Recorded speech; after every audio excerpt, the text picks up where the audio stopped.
But it wasn't just on the fun things. My dad decided to extend the gift of education not just to his children and all of his grandchildren, but also to his nieces and nephews. And to take care of those family members in our extended family who, through illness or birth defect, were in need of special care. My dad was their angel. It was his greatest joy, always, to give. But not on the tennis court. My dad loved tennis, especially with his friends from Peaks. And you could learn so much about my dad by watching him play tennis. First of all, he was always moving. When he played at the net, he never stood still.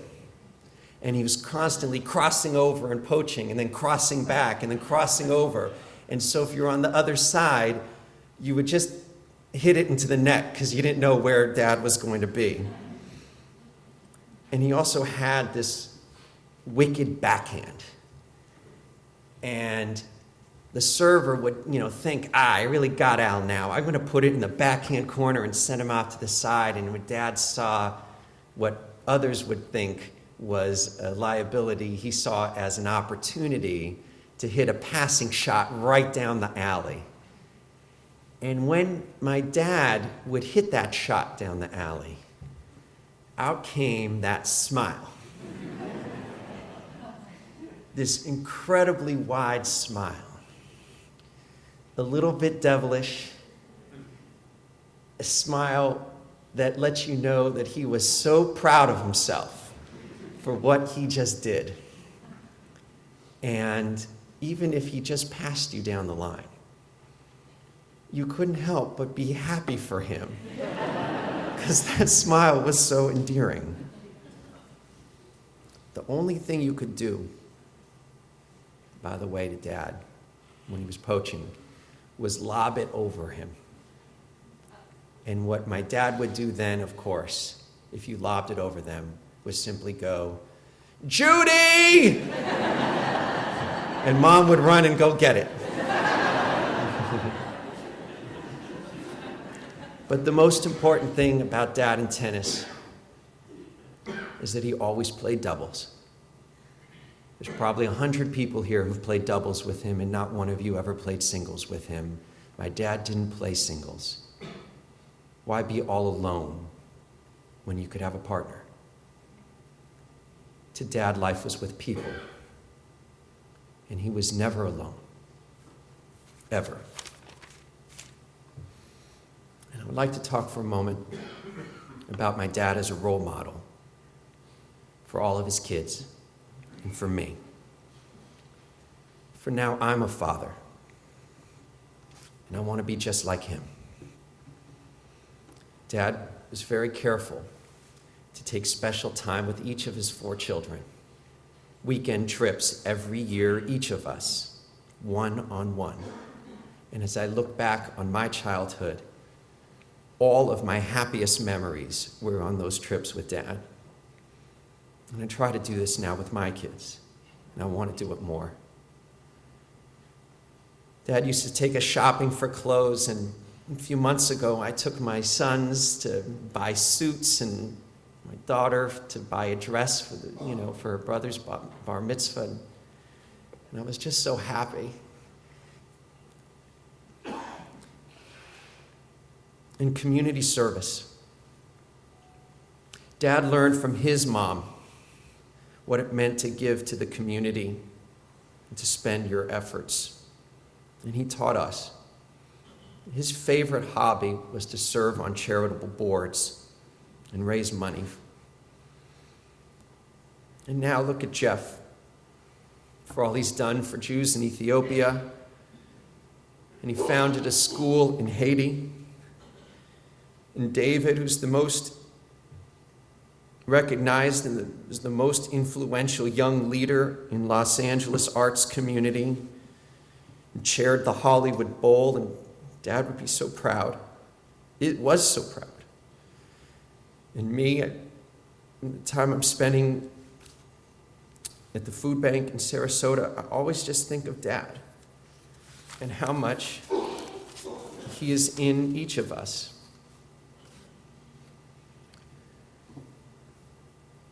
And there's something else. Dad was so brave. He never hid the fact that our sister Tigra suffers from mental illness. He loved Tigra and was proud of Tigra and talked about Tigra openly, as with all of his kids. And this was a sensation because people didn't talk about this. No one talked about this. And when my dad would, people would come to him and say, I don't have anyone else. I've never told anyone this, but my son, my daughter, my wife. And Dad was their confidant. And it wasn't just about Tigra. It was about Dad. He was very open about his own mental illness and his lifelong bouts with depression. And when he talked about it, I'm talking in the 80s, before it was okay to talk about it. Everybody else could too around Dad. And if Al Glickman can overcome depression and make it through, darn it, so can I. It was his candor, his kindness, his compassion, I think, that led to such intense relationships and made us and touched us all so deeply. I'm going to miss him so much. I'm going to miss our special time together. I'm going to miss my birthday calls. When any of us had a birthday, Dad would call and sing to us a song that he would compose on the spot. It's your birthday, and I just want to say I love you. And just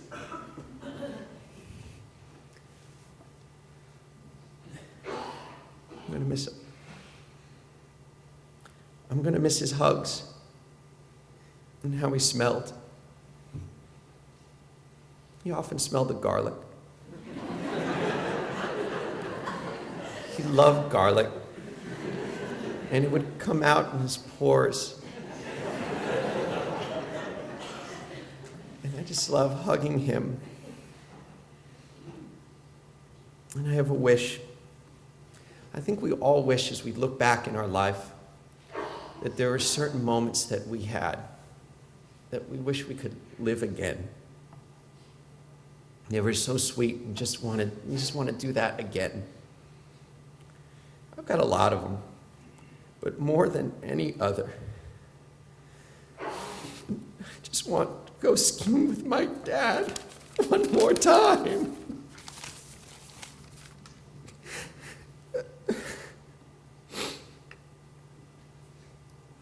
Mom,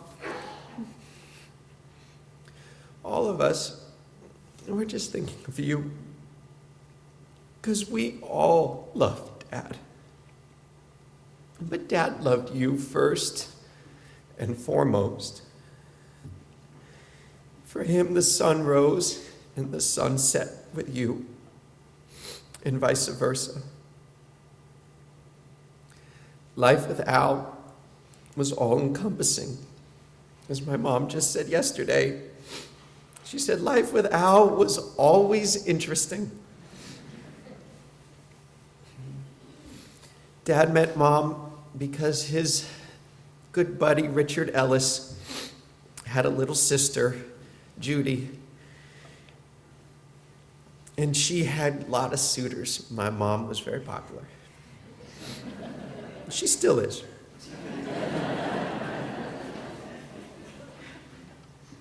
But Dad was so exciting and so handsome, and he made things happen.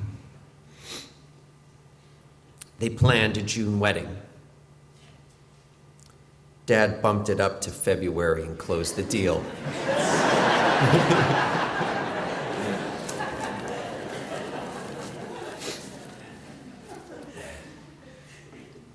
There was great balance in their relationship. Dad was a whirlwind and just carried her with him. He led and she followed to good places. But then in recent decades, the tables started to turn. And Mom's photography flourished.